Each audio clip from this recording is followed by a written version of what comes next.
Fasil, terima kasih untuk kesempatan baiknya. Assalamualaikum warahmatullahi wabarakatuh.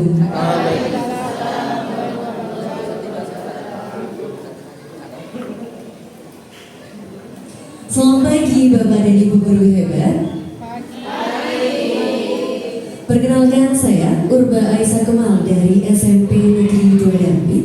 Pada kesempatan yang berbahagia ini, izinkan saya untuk berbagi praktik baik hasil implementasi pembelajaran mendalam selama on the job training. Topik yang akan saya bawakan pada pagi hari ini adalah petualangan matematika detektif angka membongkar misteri Pitagoras.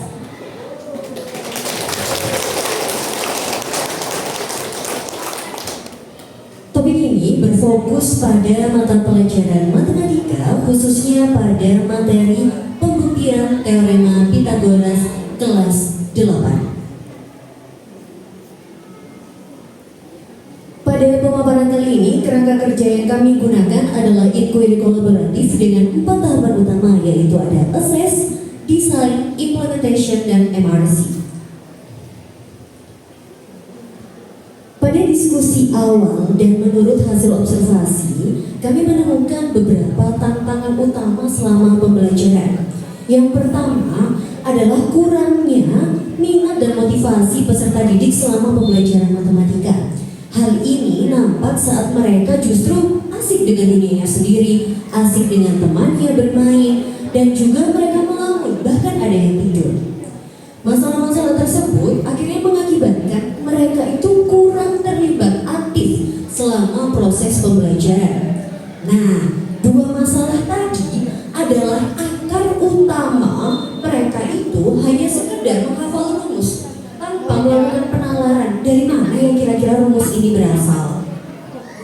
Dari tantangan tersebut, akhirnya kami merencanakan sebuah solusi, yaitu melakukan pembelajaran dengan model pembelajaran discovery learning, di mana murid dapat menemukan konsep secara mandiri dan juga kolaboratif.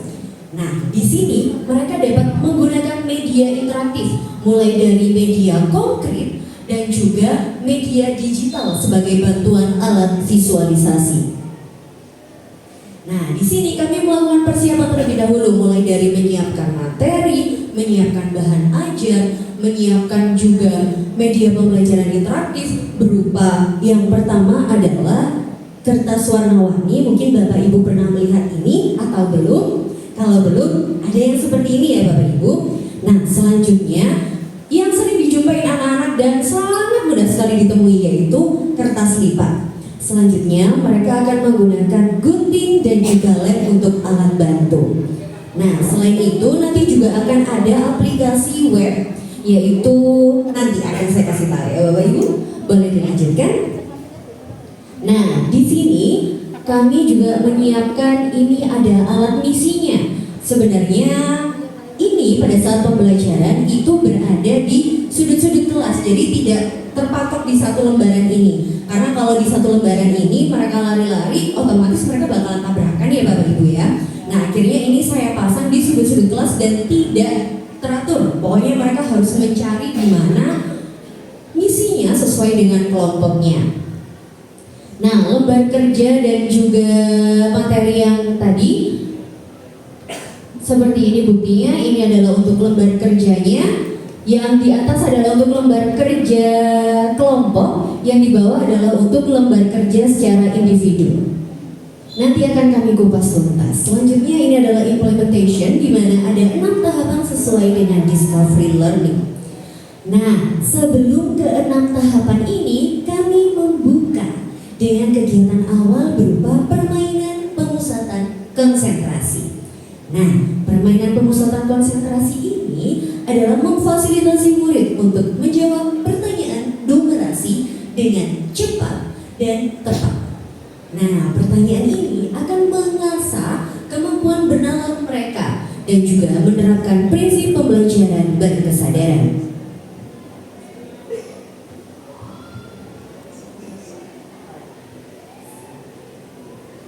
Nah, pada tahap awal yaitu stimulation. Di sini kami memberikan pertanyaan pemahaman di mana kami memberikan stimulus menghubungkan teorema Pythagoras dengan kehidupan nyata. Gimana sih nak caranya untuk mencari jalur terpendek kalau kita mau jalan-jalan ke suatu tempat?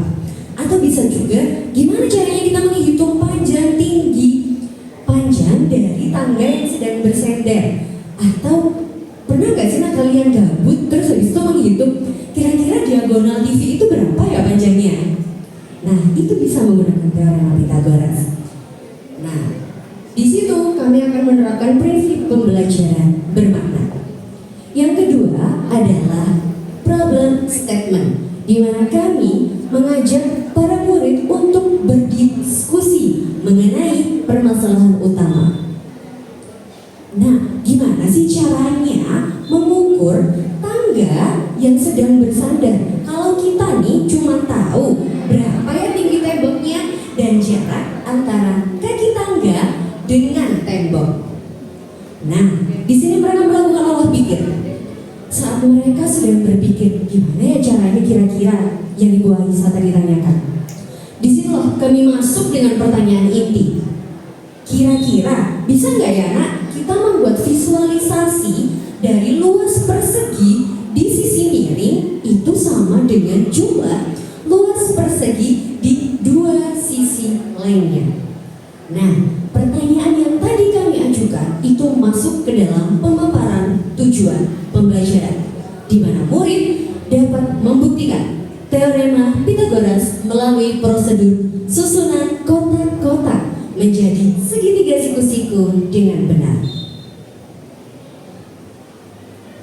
Nah, di data collection ini, murid mendengarkan penjelasan dari guru mengenai definisi teorema Pythagoras dan juga bagaimana cara menemukan pembuktian teorema Pythagoras. Setelah itu, murid berkolaborasi untuk menemukan konsep pembuktian teorema Pythagoras secara klasikal melalui alat peraga.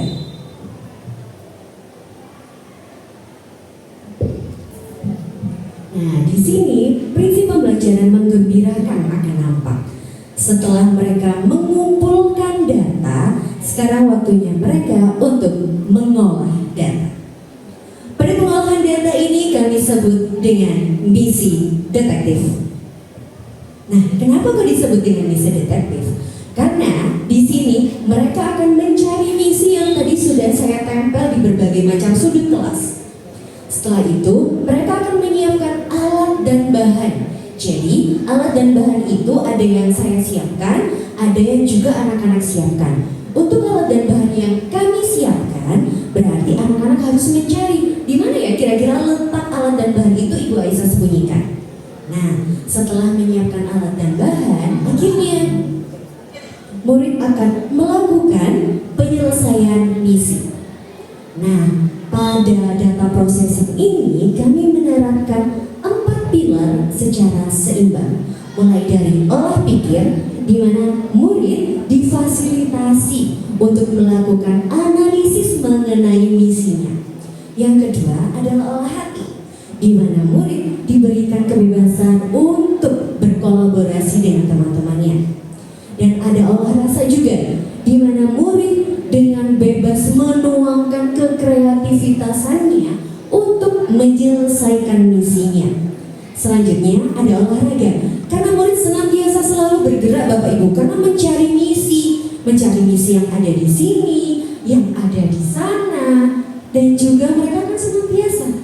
Seperti yang Bapak Ibu lihat, mereka sangat terfasilitasi mulai dari olah pikirnya, olahraganya, olah rasanya, dan juga olah hatinya.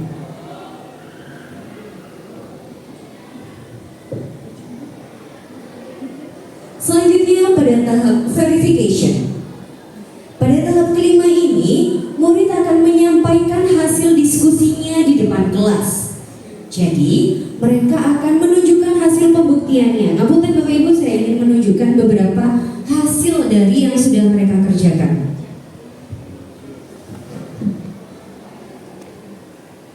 Yang ini kebetulan temanya hitam-hitam.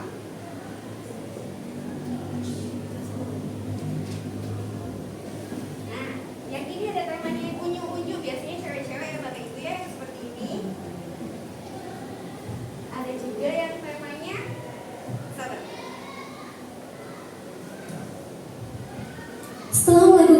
verifikasi. Ini adalah contoh dari hasil karyanya mereka. Selanjutnya kami lanjut ke tahap yang, masih di sini kami melakukan penguatan dengan menggunakan aplikasi Desmos. Atau mungkin Bapak Ibu biasanya menemukan dengan aplikasi GeoGebra. Ini 11-12 dengan GeoGebra. Selanjutnya kami memberikan umpan balik dan juga meluruskan miskonsepsi yang ada. Nah, di tahap terakhir mereka akan melakukan generalization, di mana mereka dapat merumuskan secara mandiri mengenai apa yang mereka dapatkan pada hari itu, yaitu rumus teorema Pythagoras, di mana A kuadrat ditambah B kuadrat sama dengan C kuadrat, dan C adalah sisi miring.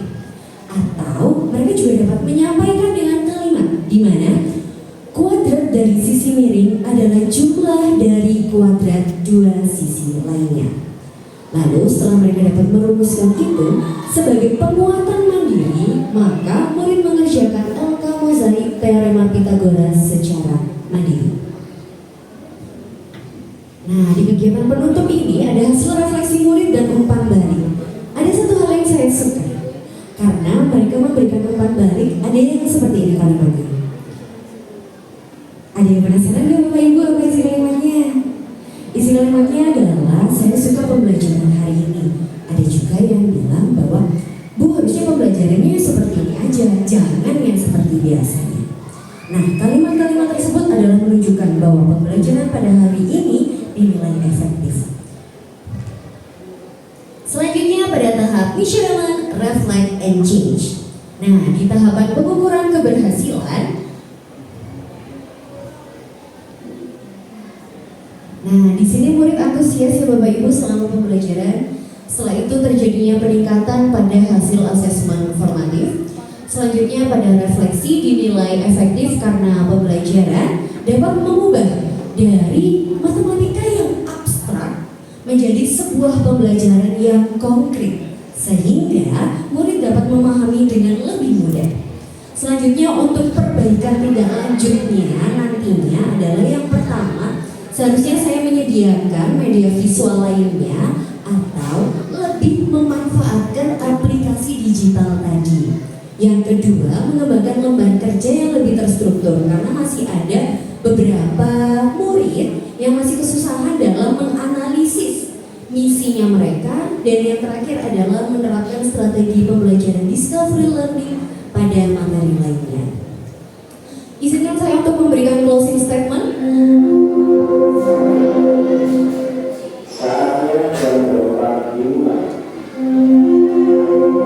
Matematika adalah fondasi dan pembelajaran mendalam adalah arsitekturnya.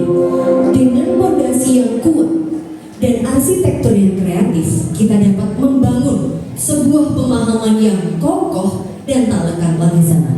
Terima kasih, semoga praktik baik ini dapat menginspirasi. Wassalamualaikum warahmatullahi wabarakatuh.